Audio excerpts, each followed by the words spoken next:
بسم اللہ الرحمن الرحیم۔ السلام علیکم، میں ڈاکٹر ایاز نئی ویڈیو کے ساتھ آپ کی خدمت میں حاضر ہوں۔ ہماری آج کی ویڈیو کا موضوع ہے ڈیلٹا وائرس۔ یورپ اور امریکہ میں سائنٹسٹ نے ریسرچ سے یہ بات معلوم کی ہے کہ کرونا وائرس وقت کے ساتھ ساتھ اپنی شکل میں تبدیلی کرتا ہے اور وائرس میں یہ تبدیلی میوٹیشن کہلاتی ہے۔ مختلف وائرسز کی طرح کرونا وائرس بھی وقت کے ساتھ اپنی شکل، اپنی شیپ اور اپنی خصوصیات میں تبدیلی کرتا رہتا ہے۔ ریسرچرز اور سائنٹسٹ نے یہ بات معلوم کی کہ کرونا بھی دیگر وائرس کی طرح اپنی شیپ میں، اپنی ساخت میں تبدیلی کرتا ہے۔ تو WHO یعنی ورلڈ ہیلتھ آرگنائزیشن اور CDC یعنی سینٹر فار ڈیزیز کنٹرول امریکہ کے سامنے یہ 3 سوالات تھے جن کا جواب تلاش کرنا بہت ضروری تھا۔ سب سے پہلا سوال جو WHO کے سامنے تھا، کرونا وائرس کی نئے ویریئنٹس کتنے کنٹیجیس ہیں، یعنی ان میں بڑھنے کی یا پھیلنے کی صلاحیت اوریجنل وائرس کی بنسبت کتنی زیادہ ہے۔ دوسرا سوال جو WHO اور CDC کے سامنے تھا کہ کرونا وائرس کی ان نئی اقسام کی ہلاکت خیزی کتنی ہے۔ اور تیسرا سوال جو WHO کے سامنے تھا کہ موجودہ ویکسین ان کرونا کی نئی اقسام کے خلاف کس حد تک مؤثر ہے۔ کرونا ویکسین کی ان نئی اقسام میں سب سے جو کامن قسم ہے وہ ہے ڈیلٹا وائرس۔ ڈیلٹا وائرس نہ صرف امریکہ میں بہت زیادہ کامن ہے بلکہ 104 سے زائد ممالک اس کی زد میں ہیں۔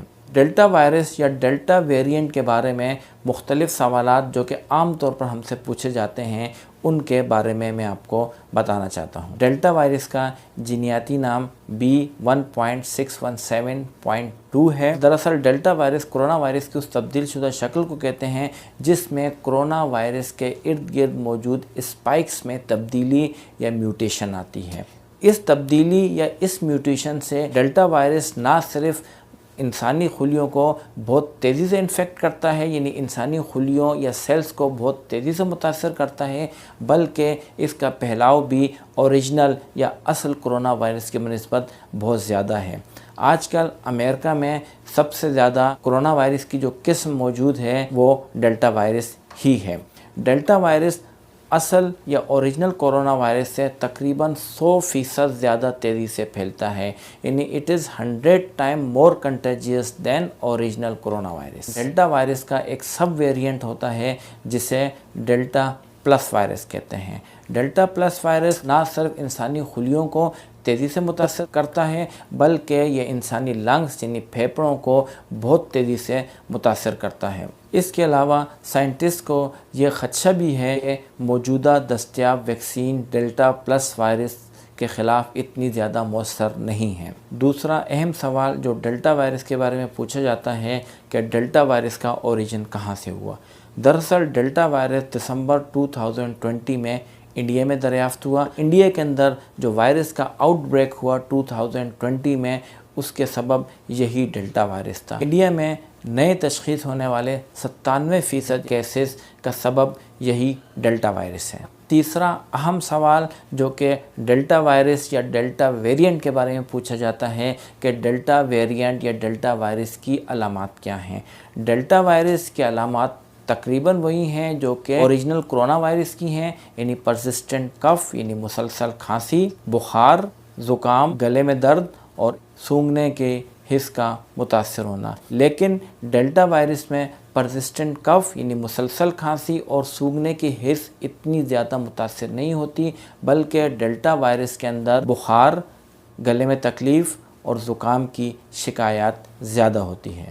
چوتھا سوال جو کہ ڈیلٹا وائرس کے بارے میں عام طور پر پوچھا جاتا ہے کہ ڈیلٹا وائرس کی ہلاکت خیزی کتنی ہے، یعنی ڈیلٹا وائرس اوریجنل یا اصل کرونا وائرس کی بنسبت کتنا زیادہ مہلک ہے۔ تو اس کے بارے میں ریسرچرز نے یہی بات ڈیٹیکٹ کی ہے کہ وہ افراد جو کہ ڈیلٹا وائرس کا شکار ہوتے ہیں ان میں ہاسپٹلائزیشن یعنی ہسپتال میں داخل ہونے کی اور اموات کی شرح اوریجنل وائرس سے زیادہ ہے، لیکن ہاسپٹلائزیشن اور اموات کی شرح خاص طور پر ان افراد میں زیادہ ہوتی ہے جنہوں نے ویکسین کا استعمال نہیں کیا۔ پانچواں سوال جو کہ عام طور پر ہم سے پوچھا جاتا ہے کہ وہ افراد جنہوں نے کرونا وائرس کی ویکسین نہیں لگوائی ان میں ڈیلٹا وائرس کے کیا اثرات ہوتے ہیں۔ وہ افراد جنہوں نے کرونا وائرس کی ویکسین نہیں لگوائی ان افراد میں ڈیلٹا وائرس ہونے کا امکان نسبتاً زیادہ ہوتا ہے۔ امپیریل کالج لندن کی ایک حالیہ اسٹڈی جو کہ بچوں میں ان افراد میں کی گئی ہے جن کی عمر 50 سال سے کم ہے، ان افراد میں ڈیلٹا وائرس تقریباً 2.5 گنا یعنی 2.5 ٹائمز زیادہ ہوتا ہے جنہوں نے کرونا وائرس کے لیے ویکسین نہیں لگوائی۔ چھٹا سوال جو کہ ڈیلٹا ویرینٹ یعنی ڈیلٹا وائرس کے بارے میں پوچھا جاتا ہے کہ وہ افراد جو کہ کرونا وائرس کی ویکسین لگا چکے ہیں تو ان میں ڈیلٹا وائرس ہونے کا کس حد تک امکان ہے۔ فائزر اور موڈرنا ویکسین لگانے والے افراد ڈیلٹا وائرس سے تقریباً 88% تک محفوظ رہتے ہیں۔ اس کے علاوہ وہ افراد جنہوں نے ویکسین استعمال کر لی ہے اگر انہیں ڈیلٹا وائرس ہو جائے تو ان میں 96% مریض ایسے ہوتے ہیں جن کو ہاسپٹلائزیشن یعنی ہسپتال میں داخل ہونے کی قطعاً ضرورت نہیں پڑتی۔ ایسٹرازینیکا ویکسین سے ڈیلٹا وائرس سے تقریباً 66% بچاؤ ہوتا ہے، اور وہ افراد جن کو ایسٹرازینیکا ویکسین استعمال کرنے کے باوجود ڈیلٹا وائرس ہو جائے تو ان میں امکان ہے کہ ایسے 93% لوگوں میں ہاسپٹلائزیشن یعنی ہسپتال میں داخل ہونے کی ضرورت نہیں پڑتی۔ ویکسین بنانے والی فارماسیوٹیکل کمپنیز آج کل اس بات پر ریسرچ کر رہی ہیں کہ ڈیلٹا وائرس کے لیے کرونا ویکسین کی بوسٹر ڈوز لگائی جا سکتی ہے یا نہیں۔ بوسٹر ڈوز ویکسین کی اس ڈوز کو کہتے ہیں جو کہ پہلی 2 ڈوزز استعمال کرنے کے کچھ عرصے کے بعد لگائی جاتی ہے، جیسے کہ آپ کو معلوم ہے کہ ہیپاٹائٹس بی ویکسین یا ٹیٹنس ویکسین کی پہلی 2 ڈوز کے بعد تقریباً 6 مہینے سے 1 سال تک بوسٹر ڈوز لگائی جاتی ہے، جس سے انسان اس قسم کے وائرس سے محفوظ رہتا ہے۔ اسی لیے ڈیلٹا وائرس کے لیے بھی ویکسین کی بوسٹر ڈوز کے بارے میں آج کل ریسرچ جاری ہے۔ ویڈیو کے آخر میں آپ کو 3 پوائنٹس بتانا چاہتا ہوں جو کہ آپ کو ڈیلٹا وائرس کے بارے میں ضرور یاد رکھنے چاہیے۔ پوائنٹ نمبر 1 کہ delta virus original corona virus کی بنسبت 100% زیادہ تیزی سے پھیلتا ہے۔ پوائنٹ نمبر 2 ڈیلٹا وائرس میں مریضوں کی ہاسپٹلائزیشن یا ہسپتال میں داخل ہونے کی شرح اوریجنل کرونا وائرس سے زیادہ ہے، اور اس کی ہلاکت خیزی بھی اوریجنل کرونا وائرس کی بنسبت زیادہ ہے۔ پوائنٹ نمبر 3 جو کہ بہت اہم ہے کہ کرونا وائرس ان افراد میں جنہوں نے ویکسین نہیں لی ان میں تقریباً یہ 2.5 گنا زیادہ تیزی سے پھیلتا ہے۔ اسی لیے میں تمام سننے والے افراد سے یہی گزارش کروں گا کہ وہ فوری طور پر کرونا ویکسین لگوائیں، اور اس کے علاوہ کسی قسم کی سنسنی خیز خبروں یا سنسنی خیز باتوں پر اعتبار نہیں کریں، کیونکہ بہت سارے لوگ کرونا ویکسین کے بارے میں مختلف قسم کی افواہیں پھیلاتے ہیں کہ اس میں مختلف سائیڈ ایفیکٹس ہوتے ہیں، اس کے اندر بہت سارے پرابلمز ہوتے ہیں۔ ایسی کسی قسم کی کوئی بات نہیں ہے۔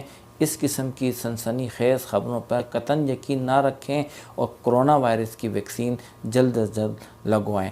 کرونا وائرس کی ویکسین کے چند معمولی سائیڈ ایفیکٹس ہیں جو کہ 24 سے 48 گھنٹے میں ختم ہو جاتے ہیں۔ میری تمام افراد سے گزارش ہے کہ وہ ماسک پہنیں اور سوشل ڈسٹینسنگ یعنی سماجی فاصلے کو برقرار رکھیں۔ امید ہے کہ آج کی ویڈیو آپ کو پسند آئی ہوگی۔ آپ کو کسی قسم کا کوئی سوال پوچھنا ہے تو کمنٹ سیکشن میں پوچھ سکتے ہیں، انشاءاللہ اس کا میں آپ کو جواب دوں گا۔ آپ لوگوں کا بہت بہت شکریہ۔ اپنا خیال رکھیے گا۔ اللہ حافظ۔